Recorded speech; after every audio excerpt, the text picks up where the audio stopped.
खुलुमबाय बे समाव बडोलेण्ड इंखं टेलिभिजननि स्टुडिय'आव आं मिथिका नार्जारी दिनैनि गाहाय रादाबफ्राव दङ।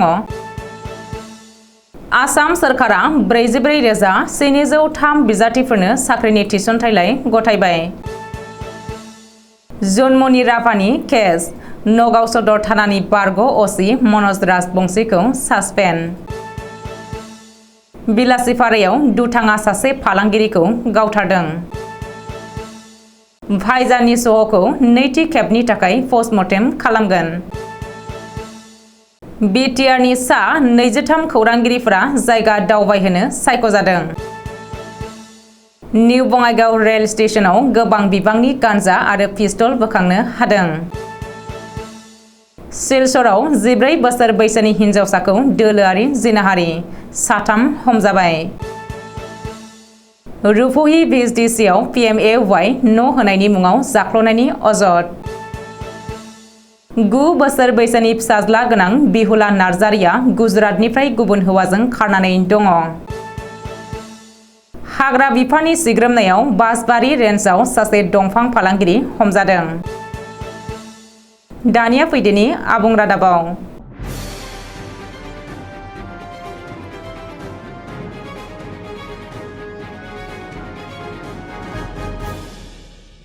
खोथा होनाय बायदियै खोथा लाखिबाय आसाम सरकारा। डक्टर हिमन्त बिश्व शर्मा दैदेननाय आसाम सरकारा दिनै खानापारानि भेटेनारि कलेजनि गेलेग्रा फोथाराव खनसेयैनो 44,703 बिजाथिफोरनो साख्रिनि थिसनथाइलाय गथायदों। बेजों लोगोसे 1 लाख साख्रि होनो खोथा होनाय बायदियै आरोबाव आगानसे आवगायदों। मख'नो गोनांदि मिरु नखर मन्त्रि अमित शाहनि बाहागो लानायाव दिनै आसाम सरकारा 44,703 सा बिजाथिफोरनो साख्रिनि थिसनथाइलाय रानदों।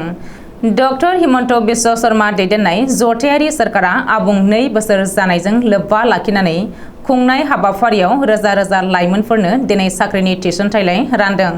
बेखौबो मख'नो नांगोनदि थांनाय बोसोरावबो आसाम सरकारा 26 रोजासो बिजाथिफोरनो साख्रिनि थिसनथाइ होदोंमोन।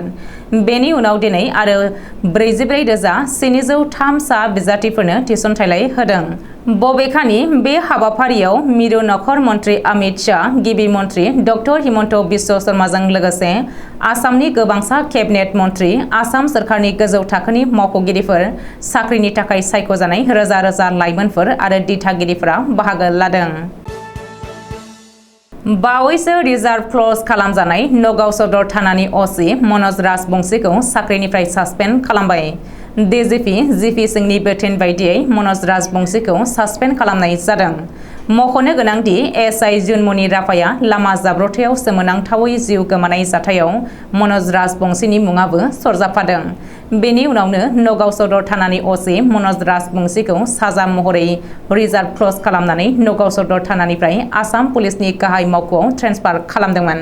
नाथाय आसाम पुलिसनि गाहाय मावख'निफ्राय बुधबारखालि मोनसे गोदान बिथोन फोसावनानै मनज राजबंसीखौ साख्रिनिफ्राय सासपेन्ड खालामनाय जायो।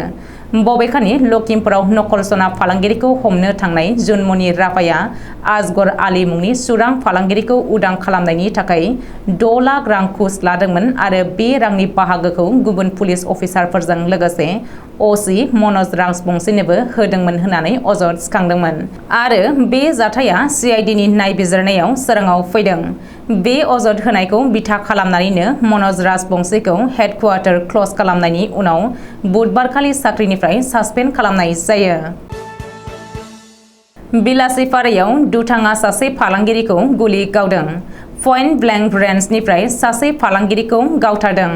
दुथांनि गुलियाव जिउ गोमानाय फालांगिरिखौ 3 गथ'नि बिफा बासेर आली होननानै सिनायथिनो हादों। मिथिनो हानाय बायदिब्ला बिलासिपारा महकुमानि सुवापाटा प्रथम खन्ड गामिनि बासेर आलीखौ थांनाय हराव भैरबगन्जनि भारा न'आव सिनायमोनि दुथाङा गावथारलांदों।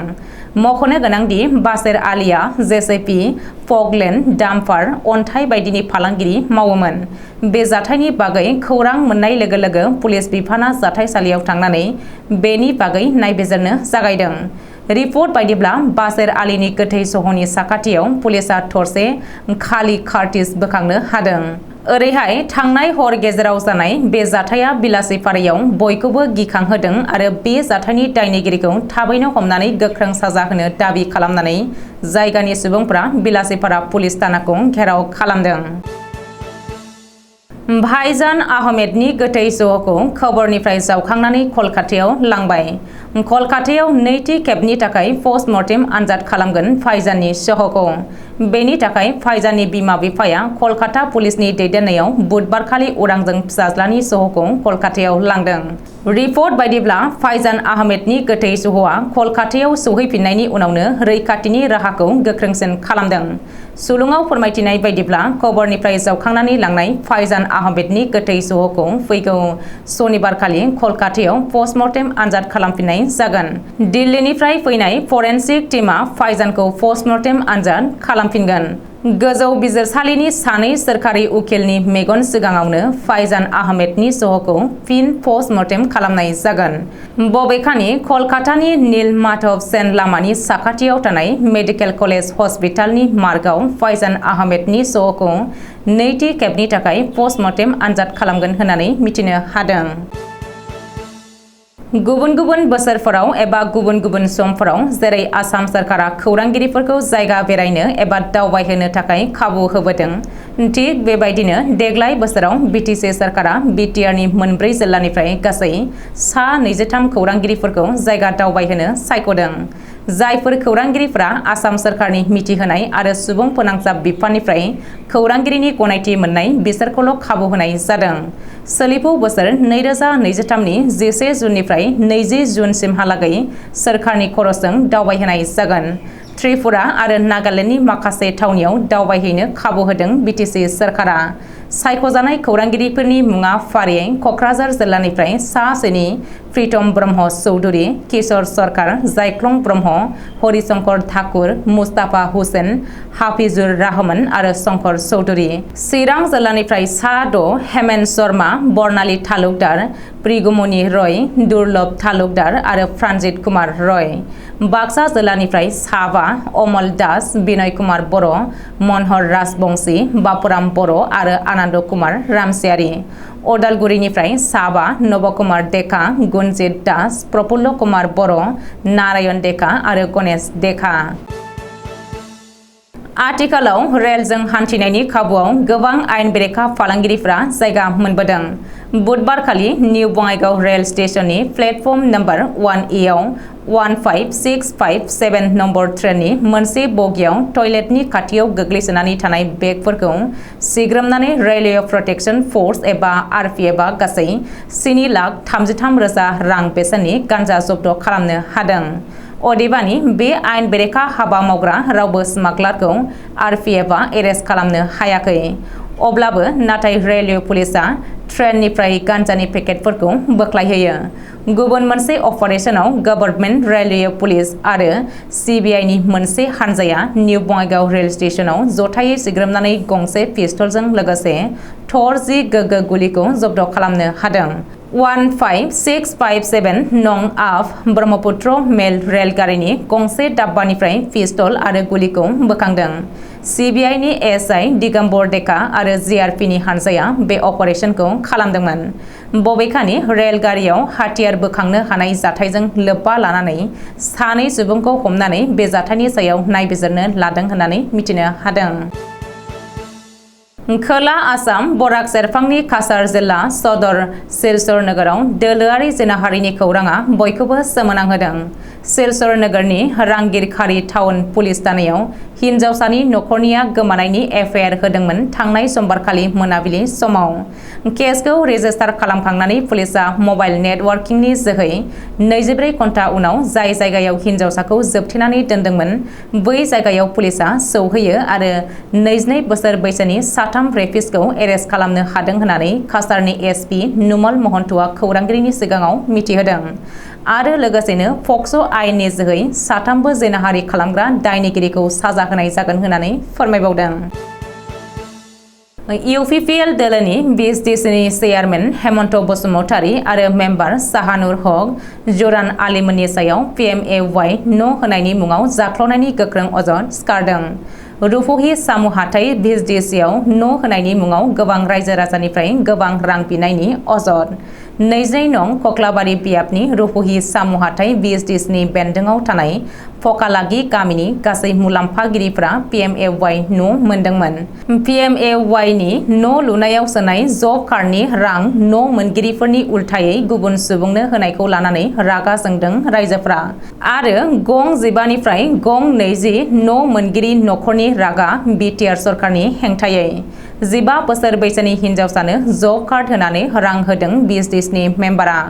बिजडिसिनि चेयारमेन आरो मेम्बार जयै लोगो नांनानै PMAY न' होनायनि मुङाव जब कार्डआव फैसा सोनानै होगोन होननानै साफायाव 500 निफ्राय 600 रां न' मोनगिरिफोरनिफ्राय रां बिदों आरो बिनाय रांखौ होआब्ला PMAY न'नि मुङाव रां हाबनायखौ मोननाय नङा होननानै बुंदों बिजडिसिनि चेयारमेन हेमन्त बसुमतारी आरो मेम्बार साहानुर हक जुरान आली मोनहा।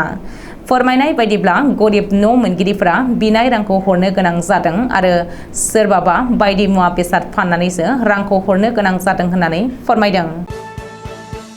9 बोसोर बैसोनि फिसाज्ला गोनां बिहुला नार्जारिया गुजरातनिफ्राय गुबुन हौवाजों खारनानै दङ।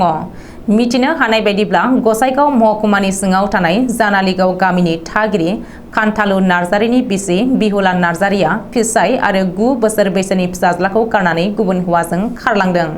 फोरमायथिनाय बायदिब्ला खान्थालु नार्जारिया बिसि आरो फिसाखौ लानानै गुजरातआव खामानि मावहैदोंमोन आरो थांनाय 19 मे खालि न'आव फैफिननो लाहार फाहार खालामदोंमोन। बेनि सिगां बिहुला नार्जारिया सि जोम बायनो होनानै 19 मे खालि ओंखारलांनायनिफ्रायनो भारा न'आव फैफिनाखै। नाथाय बे समाव बिहुला नार्जारिया फिसाय आरो फिसाज्लाखौ गारनानै कार्बि आलंनि किरेन मुंनि सासे सेंग्राजों दोनखारलांदों होननानै मिथिनो हादों। बबेखानि खनले फन खालामसेयावबो बिहुला नार्जारिया फिसायनि फनखौ दैखाङाखै। उनाव कार्बि आलंनि किरेन मुंनि सेंग्राजों खारबाय होननानै मिथिनो मोननानै हाजासे नागिरसेयावबो मोननो हायाखै आरो न'निफ्राय खारलांनाय समनिफ्रायनो बिहुलानि मबाइला अफ जानानै दं होननानै फिसाय खान्थालु नार्जारिया फोरमायदों। बेजों लोगोसे गावनि उन्दै फिसाज्लाखौ गोसोखांनानै जेन' बिहुला नार्जारिया गावनि न' फारसे फैफिनो बेनि थाखाय खौरां बिजोंनि गेजेरजों बिसिखौ खावलायहरदों खान्थालु नार्जारि आरो नखरनि सोद्रोमाफ्रा आरो बिहुला नार्जारिखौ सोरबाफोर नुयोब्ला 9054488742 9664523516 जानबुं नाम्बाराव खिन्थाहरनो थाखाय खावलायदों। वर्ल्ड हेरिटेज एरिया हायुङारि मानास हाग्रामायाव फिन आरोबाव गोख्रों जादों आयेन बेरेखायै दंफां दाननाय हानजाया। हायुङारि मानास हाग्रामानि बासबारि रेन्ज आरो बरपेटा र'डआव थानाय हाग्रा बिफाननि गाहाय मावख'नि हेफाजाबजों नायबिजिरनायाव हमनाय जादों सासे दुथां दंफां फालांगिरिखौ। हमजानाय दुथां दंफां फालांगिरिनि मुङा साइदुल इस्लाम। हायुङारि मानास हाग्रामानि बासबारि रेन्जनि रेन्जार अभिनव बर'आ मिथिहोनाय बायदिब्ला थांनाय 18 मे खालारखालि मानासनि खाथियाव थानाय बेकि दैमानि सेराव थानाय एलेङा मारियाव हाग्रा बिफाना माखासे आयेन बेरेखा दंफां हमदोंमोन। बे जाथायनि तदन्त खालामनायावनो हायुङारि हाग्रामानि सिङाव मोनसे दुथां हानजाया स्रोदै हाबनानै बेसेन गोसा दंफां दाननानै बेकि दैमाजों दंफां फाननायनि थाखाय दैथायहरनायनि थांखि लादोंमोन होननानै मानासनि बेंगिरिफ्रा खौरां मोनदोंमोन। बे बाथ्राखौ मिथिनो मोननानै हायुङारि मानास हाग्रामानि बासबारि रेन्जनि assistant forest officer Alkesh Das आरो नयनज्योति पाठकनि दैदेननायाव 24 मे बुधबार खालाराव मोनसे नायबिजिरनाय हाबाफारि लानानै बे दंफां दानग्रा हानजाजों सोमोन्दो थानाय साइदुल इस्लाम मुंनि दुथां दंफां फालांगिरिखौ हमनाय जायो। रेन्जार अभिनव बर'आ मिथिहोनाय बायदिब्ला हमजानाय साइदुल इस्लामनिफ्राय मानासाव गोबाव समनिफ्रायनो सिखावै दंफां दानबाय थानाय बे दुथां होननानै गोबां खौरां मोननाय जादों आरो फारियै हानजाजों लोब्बा थानाय गुबुनफोरखौबो हाग्रा बिफाना थाबैनो हमनो थाखाय नायबिजिरगोन। हमजानाय साइदुल इस्लामनि हेंथायै दायो केस रेजिस्टार खालामनानै आदालतआव हाजिर होनायनि बेबस्था लानाय जादों होननानै मिथिनो मोननाय जादों। दिनैनि रादाबा एसेनोसै। गोजोन्थों।